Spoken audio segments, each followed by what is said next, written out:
Mayong buntag, Jinsan!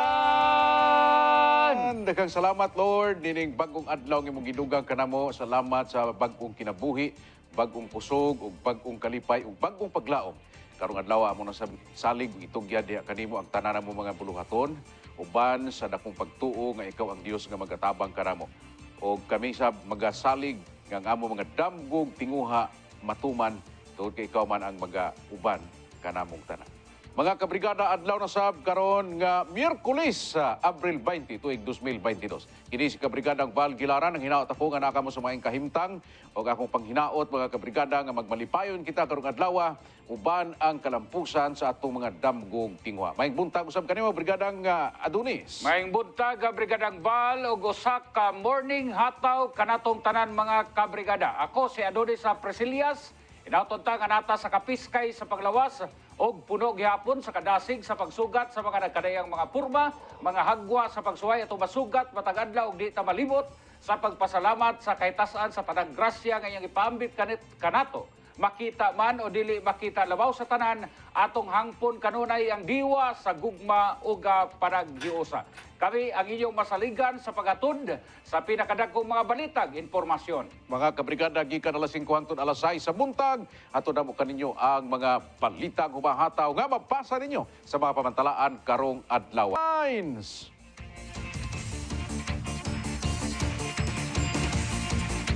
Lalaki arestado atol sa Comelec gun ban, marijuana na recover. Samtang nga surveillance sa City Veterinary Office sa Takurong sa mga lugar nga infected sa bird flu nagpadayon. 2,000 ka board feet nga mga illegal nga kahoy nga gipaanod sa sapa, nasakpan 5 ka suspek arestado. O balaod alang sa kaayuhan sa mga senior citizen na ginaduso na sa Senado. Samtang 8 milyon nga katidad sa illegal nga druga o expired nga mga tambal giguba. Mga kabrigada, ani anak karon ang mga detalye sa atong mga balita.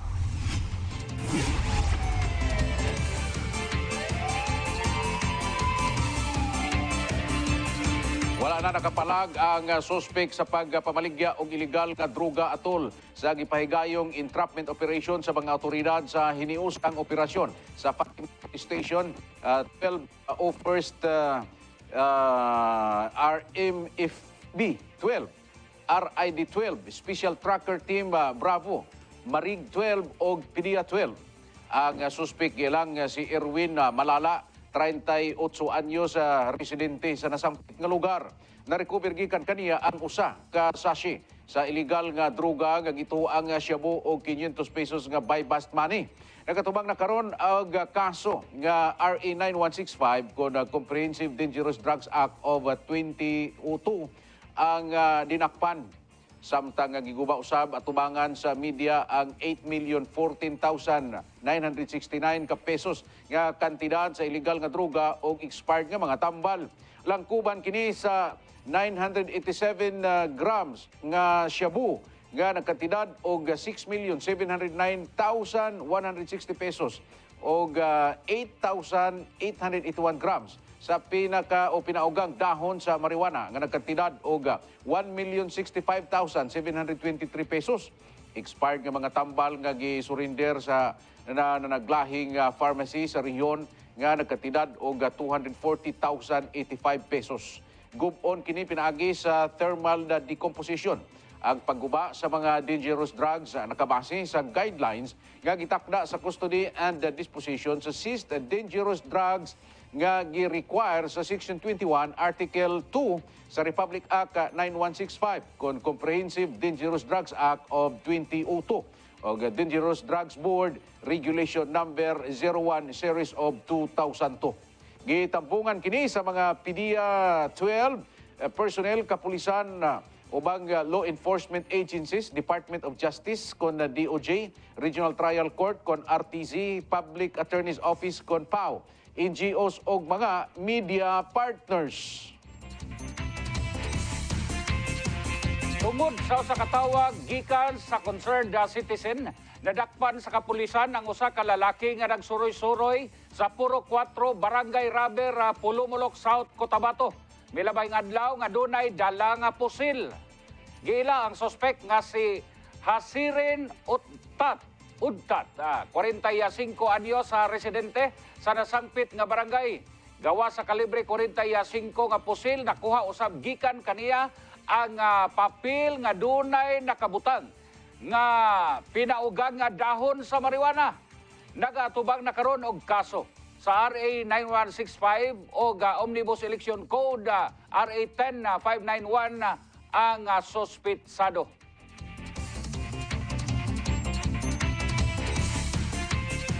Sa makausamay buntag kanyang tanan mga kabrigada sa tibuok kalibutan nga nagtan-aw sa atong hataw sa mga balita. Siguraduha mga kabrigada nga mapainitan ang imong tiyan. Pinaagi sa pag-inom og Maxan Coffee, Max Healthy, Max Sarap. Gikan sa 500 pesos nga social pension, mudubli na ngadto sa 1,000 ang madawat sa mga senior citizen pensioners. Ang pagbuto usa ka semana una pa man ang eleksyon. Pagpatindog og ospital nga prioridad ang mga senior citizen matag riyon og Centenarian Act kung asa makadawat ang pagpatong og 80 anyos nga senior citizen og 25,000 ka pesos. Pipila lamang kana sa ginaduso nga programa o benepisyo nga makaayo alang sa mga katigulangan. Matod pa kang Congressman Rodolfo Ordanes ang nag-inusarang representative sa mga senior citizens sa House of Representatives. Mibisita kini sa syudad sa General Santos aron sayron ang mga problema nga ilang ginaatubang. Sa susunod na kongreso, ipaglalaban natin yung universal pension na kung saan bawat senior citizens ay makakatanggap ng 1,000 pesos monthly. At yan ay sa lahat ng senior citizens, whether rich or poor, pensioners or non-pensioner, basta umabot ka ng 60 years old at ikaw ay naging senior citizen, makakatanggap na tayo ng universal pension. Yan ang ipaglalaban natin sa susunod na kongreso. Kining mga palaod noon, ginapaningkamutan sa mga senador nga maaprubahan o makakanaog sa iyahang pwesto si Presidente Duterte. Nanawagan usab kini sa mga senior citizens sa syudad nga magkahiusa alang sa kaayuhan sa tanan. Ang pinapangako natin ay gagawin natin ang lahat ng batas na makakatulong sa ating mga senior citizens. Hindi lamang senior citizens ngayon, kundi mga senior citizens na darating na henerasyon. Ito ang ating ginagawa ay para sa lahat ng senior citizens at sa mga darating pang senior citizens.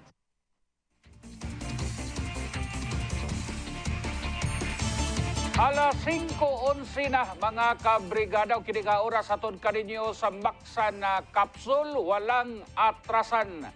Nagapamaligya o gakarni sa manok kasulod sa 15 katuig. Si Nanay Inday Cabildo o matod pa kaniya dako kini o ang kita niini matag bulan labi na sa Ramadan tungod kay mao kini ang kasagaran nga ginapalit sa atong maigsuong mga Muslim. Dili sama ni JC Legaspi, tendero sa karning baboy nga minos ang binta milabayng Semana Santa. Taas na siya, ma'am, kay last week nagtaas na siya daan. Tapos karon nag-maintain lang gyapon sa presyo. Okay, pila ba ang presyo dati, ma'am? Dati manggod kay ang mga last month, 180 ra na ang trace cut, 170 ang whole. Karon nagtaas siya 10 per kilo. Okay, so kumusta, ma'am, ang kita? Okay lang, Ramadan manggod. Oh, sale siya sa mga Muslim. Pero kung dili siya Ramadan, mahal ra jud siya kaayo eh. Hinay gid siya, pero kay Ramadan man murag makabawi-bawi ka. Sa karon ang presyo sa pork ribs anaa sa 260 pesos gikan sa 250 milabayng Semana. Ang pork chop anaa sa 290 pesos gikan sa 280. Ang pirna nga gikan sa 290 pesos anaa na kini sa 300 pesos. Tiil sa baboy nga naa gihapon sa 260 pesos matag kilo. Ang pork belly nagikan sa 290 pesos, ana na kini karon sa 320 pesos matag kilo. O ang laman loob nga gikan sa usa ka gatos ana na kini sa 110 matag kilo. Samtang wala usab kabaguhan sa presyo sa karning manok nga ana sa 180 hangtod sa 190 pesos ang matag kilo. Ulo sa manok ana sa 60 ang kilo ang tiil sa manok ana sa 120 ang kilo, ang tinai 120 ang kilo, atay 200 ang matag kilo, o ang batikon ana sa 180 ang kilo. Samtang miusbaw usab ang pipila ka mga presyo sa mga gulay sama sa repolyo, ngagikan sa 50 pesos anana kini karon sa 60 pesos. Ang patatas ngagikan sa 65 matag kilo, anana kini karon sa 75 matag kilo. Ang carrots gikan sa 40 ang kilo, anana karon sa 60 matag kilo. Kamatis ngagikan sa 50 kilo o ang kilo anana karon sa usak ka gatos matag kilo. Luya 80 ang kilo, anana karon sa usak ka gatos matag kilo. Samtang miubos usab ang presyo sa Bombay nga gikan sa 120 pesos karon ana sa 80 pesos ang kilo. Ang ahos nga gikan sa 150 ang kilo ana kini karon sa 120. Samtang ang sayote nga ana sa 25 pesos milabayng semana ana lang kini sa 15 pesos matag kilo. Ang Bagyo beans nga 100 ang kilo, ana lamang kini sa 70 pesos ang kilo. Ang palaya nga ana sa 50 pesos matag kilo, o ang talong usab ana sa 45 matag kilo. Matod pa kay Fatima Usman, tindera sa mga gulay, maapektuhan ang presyo niini depende sa dagan sa panahon nga mao'y kasagaran nga hinungdan sa pagtaas sa ug pag-ubos sa presyo niini. Gasaka ang price sa gulay nato is because sa ato ang climate change kay minsan gainit siya tapos gaulan tapos syempre atong mga magsasaka is maapektuhan gid siya. Pag maapektuhan siya, syempre magtaas ang gulay nato, magtaas ang price sa atong gulay. Syempre ilang mga gulay depende kung malanta, ana god tapos maigo sa bagyo, madaot ana. So pag sila makabawi sila ginataas gid nila ang price. Mao lang to ma'am. Sa pagkakaroon wala pa'y dugang kabaguhan sa presyo sa mga panaliton sa merkado o nagadahom usab ang mga consumer nga magpadayon lang kini aron na bisan sila makatipid usab.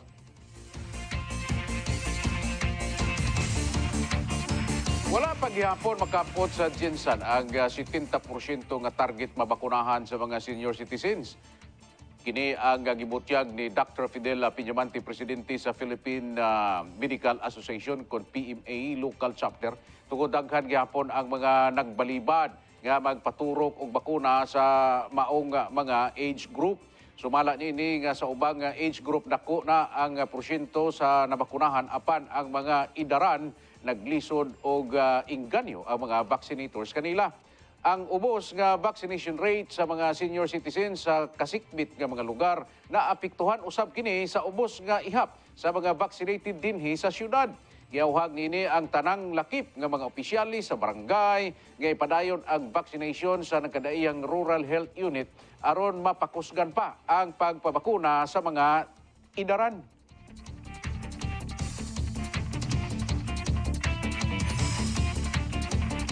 Napuno og tao ang tibok gymnasium sa Barangay Codel aron ipakita ang ilang mainitong pagsuporta sa mga kandidato sa partidong Achievement with Integrity Movement kon AIM atol sa gipahigayon nga rally Abril 18 sa gabi.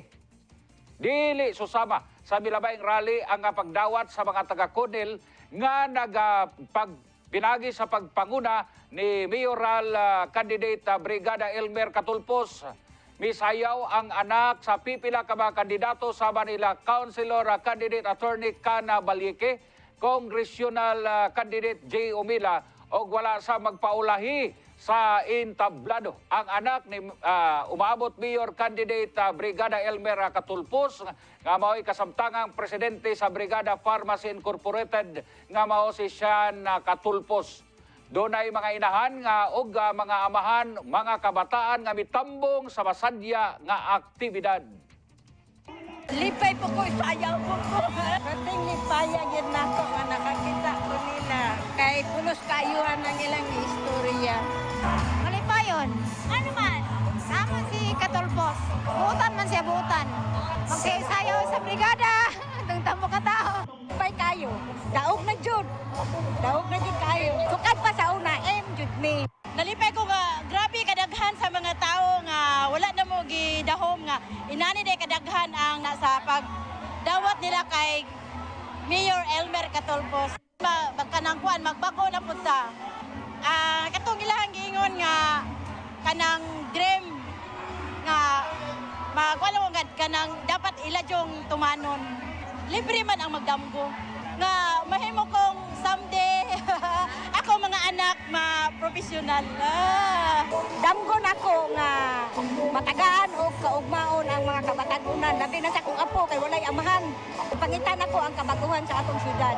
Walay bayad magdamgo.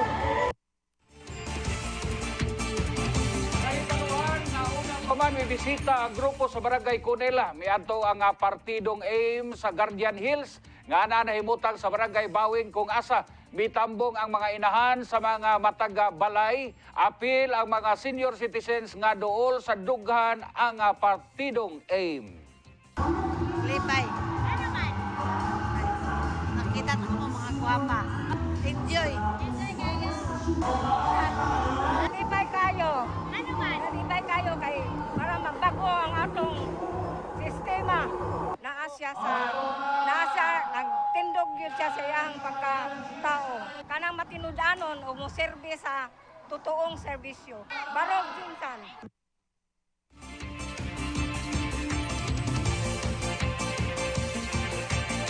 Mga kabrigada, mao kato ang unang hugna sa ato nga balita o gayaw. Baya kalimot kanunay pag-inom o gamaksa na kopi. Pinagis pagpainit sa atong tiyan kay ang mga sangkap ini, mga puro natural nga mga sangkap. Ug di po nato kalimtan ang pagpalig-on sa atong lawas. Inom kanunay o gamaksan kapsul, walang atrasan. Standby lang, kay mo balik pa ang Hataw Balita!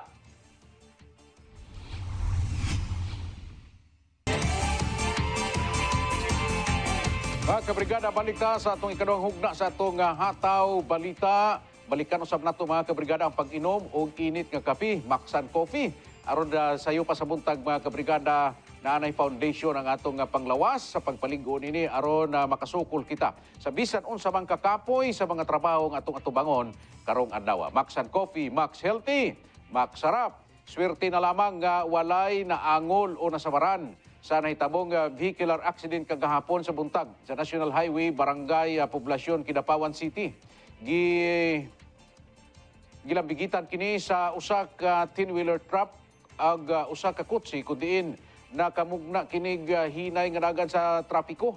Giila ang dump truck driver nga si Jigger Pardillo, 33 anyos, lumulupyo sa barangay Katintuan, Kabakan, North Cotabato, ug ang driver sa kutsi giila nga si Alan Adami Naiga, 44 anyos, lumulupyo sa Nara Street, Barangay Poblasyon, Makilala, North Cotabato. Subay sa inisyal nga investigasyon sa otoridad, pasulod na unta sa military checkpoint ang dump truck apan kalit nga mi-overtake ang kutsi. Gilikayan sa kutsi matud pa ang barrier sa checkpoint apan dito kinmibangga at tubangan sa maong truck apan o ana sa Kidapawan City. Ang kustudiya ang naasoy nga mga sakyanan alang sa tukmang disposasyon.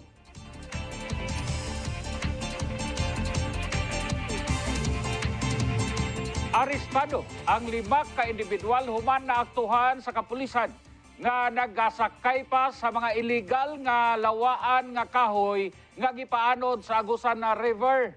Sumala pa sa hipi sa Las Nieves sa Municipal Police Station nga si Police Lieutenant Aurel Lumasag. Usa ka impormasyon ang ilang nadawat nga dunay gipaanod nga illegal nga kahoy sa Agusan River gikan matud pa sa Agusan del Sur.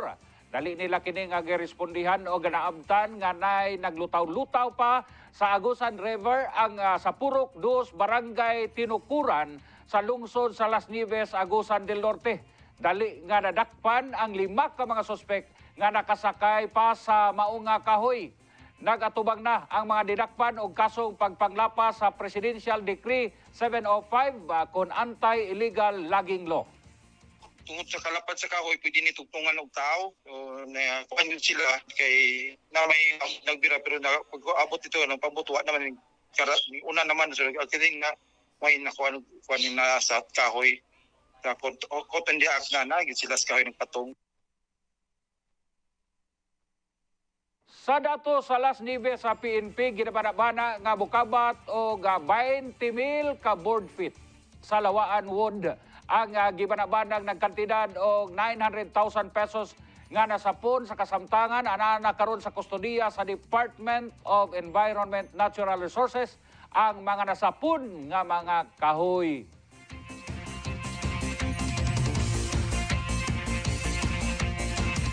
Wala pa'y nadawat ka petisyon kon position paper ang Land Transportation, Franchising and Regulatory Board kon LTFRB 12.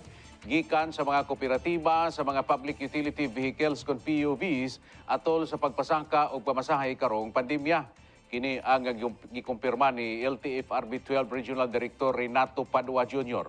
Sa interview sa 96.7 Brigada News FM Coronadal, matud pa kang Padua, ilaha kini nga gipreparahan apan mubase sila sa mga guidelines sa Central Office atol sa maong detalye.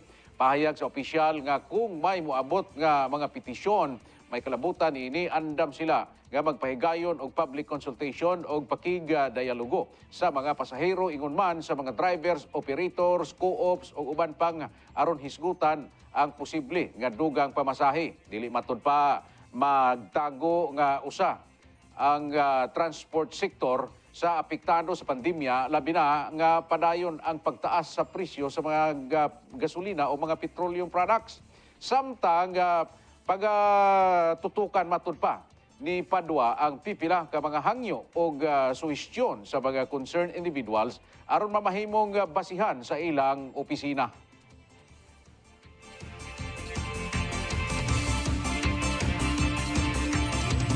Nagapadayon ang surveillance sa City Veterinary Office sa Tacurong City sa mga lugar nga infected sa avian influenza ko na bird flu.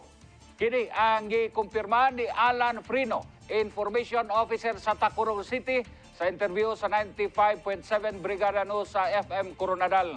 Matod pa kay Frino, ana-ana sa 8 gikan sa 20 ka mga barangay sa syudad ang apektado sa bird flu. Giklaro sab ni Frino nga 17 na ka mga poultry farmers sa syudad ang apektado sa nasangpit nga sakit. Dugang paniidi nga sa pagkakaroon dili pa maingon nga kontrolado ang pagkatag sa virus sa syudad apan gikalipay niini ang mga negatibo na nga mga resulta sa mga blood sample sa bird flu gipadala sa Bureau of Animal Industry. Kahinomduman nga nana sa kapin kon kulang sa 600,000 ang damyo sa bird flu sa siyudad sa Tacurong.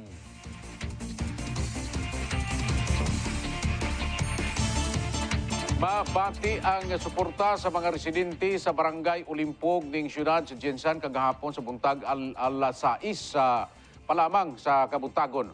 Andam na ang mga supporters aron ikampanya ang ilang mga kandidato sa partido.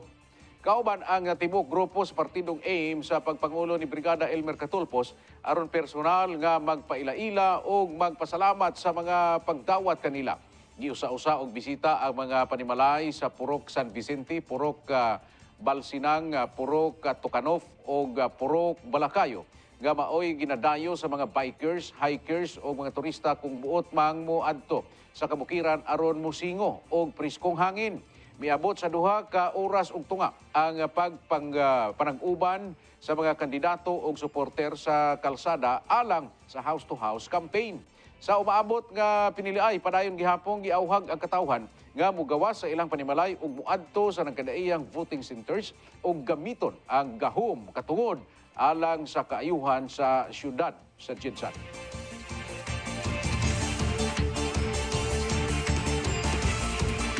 Samtang rin ta sa ito nga balita nga nasyonal o kini balita hatod kaninyo sa Maksan Capsule, walang atrasan.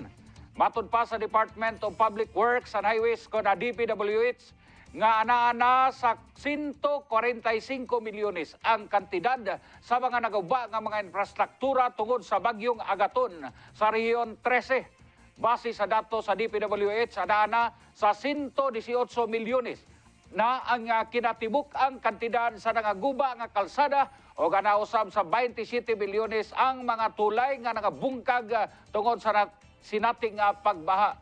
Sumala kang DPWH Secretary Roger Mercado nga kanunay ang ilang mga tao sa maong lugar aron nga imonitor ang mga kahimtang sa mga dalan aron nga mahimo kining maghimong clearing og restoration activities.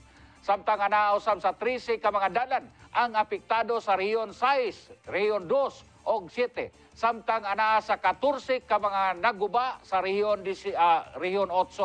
Sa karon, ubay-ubay na ang mga na-rescue nga mga residente og labing naapektuhan sa maong mga lugar.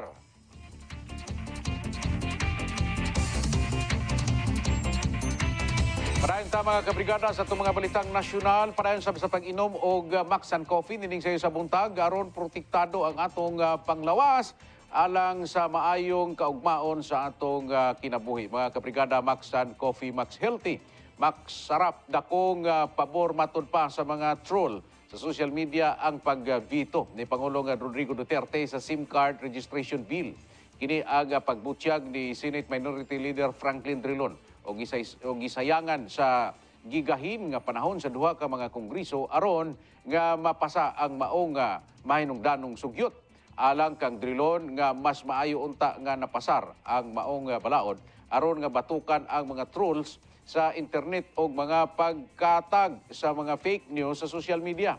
Samtang alang sa grupong Bagong Alyansang Makabayan, kinahanglan matud pang sulbaron sa gobyerno ang sunod-sunod nga mga pag-atake sa distributed denial of service sa mga website, sa mga tigdipinsa sa tawhanong katungod o sa media. Wala giimbestigahan sa gobyerno kining mga pag-atake sa DDoS nga delikado matud pa sa nagsingabot nga eleksyon karong Mayo 9. Dugang pa sa nasampit nga grupo ang mga paglapas sa privacy pinaagi sa mga lakang sama sa SIM card o social media registration. Dili makasulbad nini ang mga problema.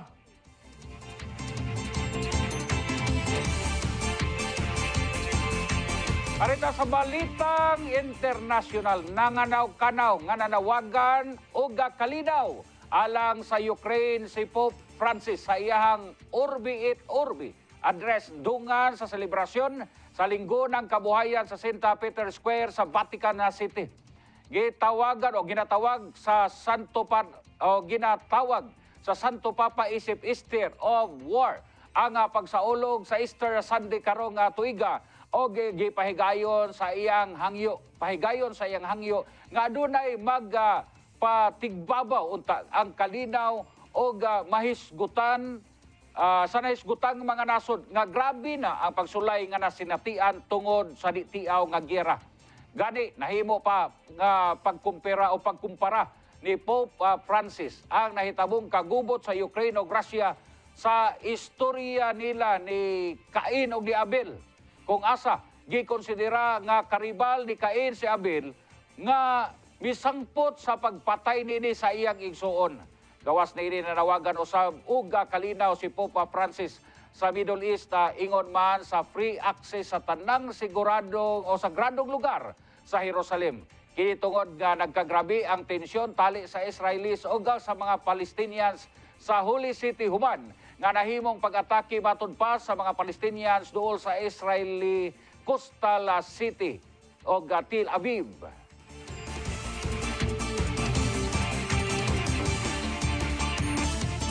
Katapusang balitang internasyonal, mga kabrigada, siguraduhon nato nga makainom kitag Maxan Capsule kada adlaw.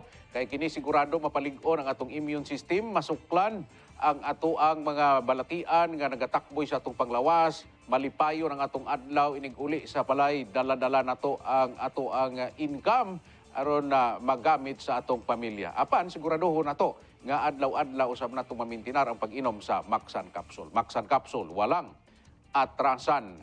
Investigasyon o ginahimo pa ang padayong investigasyon sa natigayong pagpamusil sa Columbiana Center Mall sa may South Carolina. Dali ang gikordon sa kapulisan ang lugar o gipahikling ang mga tao nga anaa sulod sa maong mall sa may 320 Columbiana Drive.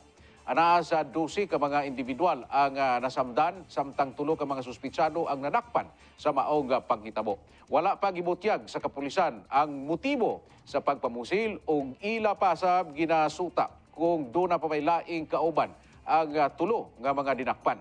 Samtang mipaabot na og tabang pinansyal ang maong mall sa mga samaran sa maong insidente. sutanan sa panglawas kinahanglan ang sigurado kanang karon ra gyung adlaw ang ugma dili nato maklaro ug di nato masigurado. Busa atong siguraduhon pag-inom matag adlaw og Maxan Capsule aron ligon ang atong ugma mga kabrigada. Maxan Capsule walang atrasan. Samtang atagi ang uban pang mga balita sa engkwentro. Alas 4 kato sa alas 6 sa hapon sundan kini sa Ronda Brigada og ako manginaot nga kining ang ato nga Jamgo kanunay mga general ato kining ubanan og let us aim for a better life, aim that Jensen dream. Uban ta kuyog ta usarata kay narabay nagkuyog nga dili kauban. Usarata ato ubanan ang agila sa paglupad ngadto sa way kinutuban nga pagpangalagad bit-bit ang diwa sa gugma o panaghiusa sa atong syudad nga adunay integridad. Kinilamang si Adonis Presilias manamilit og miingon, Barug Jensen!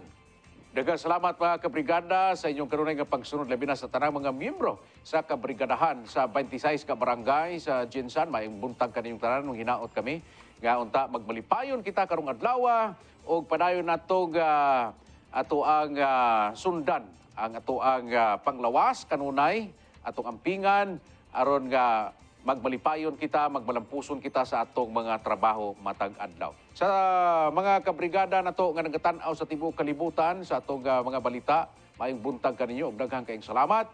Daghang kaayong salamat mga kabrigada ug di madugay mosunod na ang morning hataw ug unyang alas 12 ang Happy Dreams. Mga kabrigada kini ang inyong brigador, Brigadang Val Gilaran, aiming for a better life. Aim your Jinsan dream. Barug Jinsan o kini ang Hataw Balita!